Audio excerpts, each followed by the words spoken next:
எல்லாருக்கும் வணக்கம். என்னதான் வேலைக்கு போனாலுமே சாயந்தரம் 5 மணி ஆயிட்டா ஸ்கூல் குழந்தைங்க மாதிரி எப்படா பேகை தூக்கிட்டு வீட்டுக்கு போவோன்னு தான் தோணுது. வழக்கம் போல் சீட்டே இல்லாத இந்த ட்ரெயினில் ஏறி நம்ம வீட்டுக்கு போகிறதுக்கு 1/2 மணி நேரம் ட்ராவல் பண்ணணும். ஜப்பானில் மேஜர் டிரான்ஸ்போர்ட்டேஷன் சோர்ஸே மெட்ரோ தான். இதுக்கான அலவன்ஸை ஆஃபீஸில் எவ்ரி மந்த் கொடுத்துருவாங்க.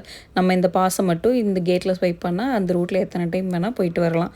ஒரு வழியாக வீட்டுக்கும் வந்தாச்சு. டெய்லி ஃபஸ்ட்டு பண்ணுற வேலை வீட்டுக்கு வந்தோடனே மெயில் செக் பண்ணுறது. இன்றைக்கி எந்த மெயிலும் இல்லை, ஸோ அதனால் டைரெக்டாக வீட்டுக்கு போகலாம். நான் வீட்டுக்கு வரதுக்கு முன்னாடியே என் ஹஸ்பண்ட் பாப்பாவை கிண்டர் கார்டன்லேருந்து பிக்கப் பண்ணிட்டு வந்து 2 பேரும் நல்லா விளையாண்டுட்டு இருந்தாங்க. அடுத்தது நானும் பாப்பாவை பால்கனி கூட்டிகிட்டு போய் இந்த பபிள்ஸ்லாம் விட்டு விளையாண்டுட்டு இருந்தோம்.